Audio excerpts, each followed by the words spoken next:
La contrefaçon est un phénomène mondial qui s'est accentué en Algérie, notamment avec les produits importés de Chine.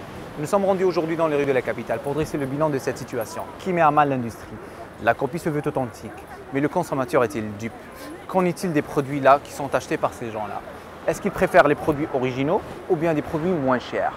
Et quelles sont les répercussions sur la santé? Nous allons voir tout ça dans ce sujet-là. Suivez-moi.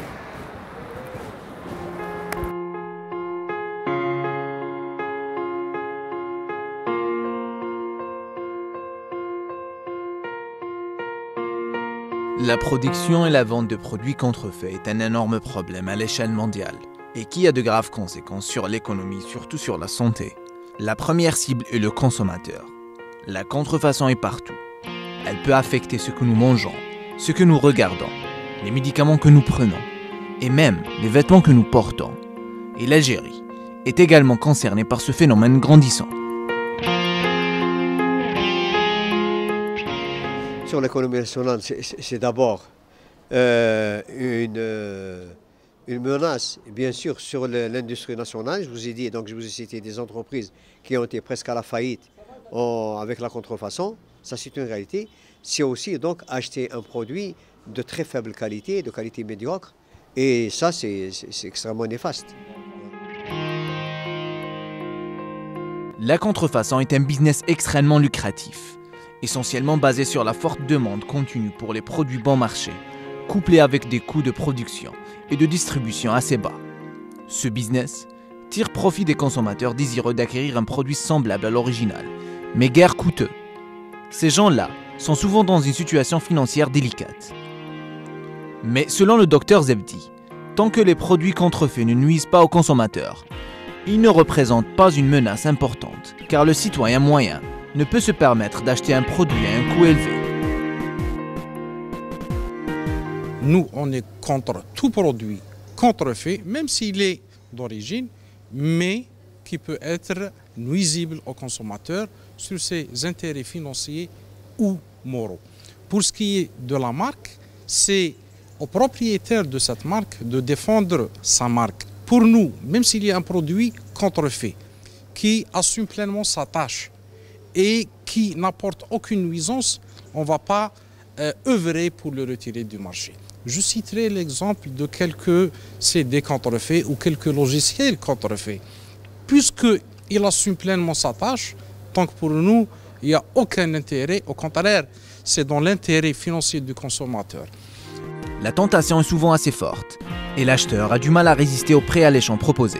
Mais malheureusement, beaucoup d'entre eux ne connaissent pas les risques et les conséquences liées à cette industrie illicite. Acheter un sac à main contrefait ou des jeans, par exemple, pourrait ne pas être considéré comme une transaction illégale. Pour eux, c'est tout simplement un moyen moins coûteux de porter les derniers articles de mode. Pour moi, أنا نلبس غير l'origine, parce que contrefaçon, كاين contrefaçon, فهمتني؟ كاين contrefaçon تشري حوايج contrefaçon تغسلهم ولا ما تعاودش كاع تلبسهم يروحوا فيها كاع. Alors que l'original en principe. l'original non. كاين l'original bon أنا نلبس بولو فلوران لي بول يشدوا لي عامين 3 سنين نورمال عادي كاع. انا نحب نلبس الحر ما نكذبش عليك، نحب الحر باسكو حاجه مليحه تدوم لك ماشي ما تفسدش بين فيه كما نقول لك. وكنت بارسون بارتو في الجزائر هذه بارتو كما نقولوا لاشين هادو هما. Mais ce qui est dangereux est que le choix d'un produit contrefait signifie également risquer sa santé. Car la plupart des produits contrefaits tels que les vêtements, les lunettes ou bien le maquillage peuvent causer de graves problèmes en raison des produits chimiques absorbés par le corps humain. Pour des nuisances sur la santé, il faut savoir, surtout quand il s'agit d'habillement ou de produits cosmétiques, que ces produits peuvent contenir certaines substances non conformes. Ces substances peuvent être toxiques et induire des répercussions très néfastes sur la santé du consommateur, surtout ce qui est des produits cosmétiques et shampoings. Il faut se dire que c'est en contact direct avec la peau et l'imprégnation, l'absorption, elle est très rapide. On a même vu des cas d'hospitalisation dus à certains produits cosmétiques.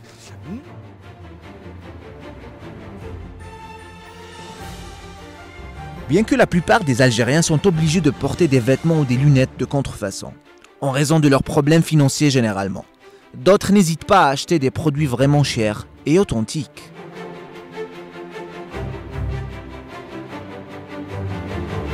Les consommateurs ont également une responsabilité sur leur choix d'achat, alors que les consommateurs ne peuvent souvent pas identifier les produits contrefaits, tels que les médicaments contenant des produits dangereux. Les achats les plus évidents de produits contrefaits devraient être évités. Ce problème, d'abord, c'est une question de culture, 1. 2, c'est la lutte contre la contrefaçon, donc c'est les pouvoirs publics qui doivent le faire. Mais surtout, c'est les entreprises qui sont touchées par cette contrefaçon qui doivent le faire. Il y a aussi un rôle qui est joué par le ministère du Commerce et le ministère de l'Industrie, justement, pour lutter contre ça. Mais ce qu'il faudrait d'abord, c'est mettre en place le laboratoire d'analyse et d'essais industriels. Nous n'avons pas actuellement. Je vous donne un exemple. Vous avez donc actuellement le miel qui est importé. On n'a même pas de laboratoire d'analyse pour le contrôler. Nous avons donc de la pièce détachée qui vient. Nous avons donc des produits mécaniques qui viennent, mais qui ne sont pas contrôlés du tout. Okay.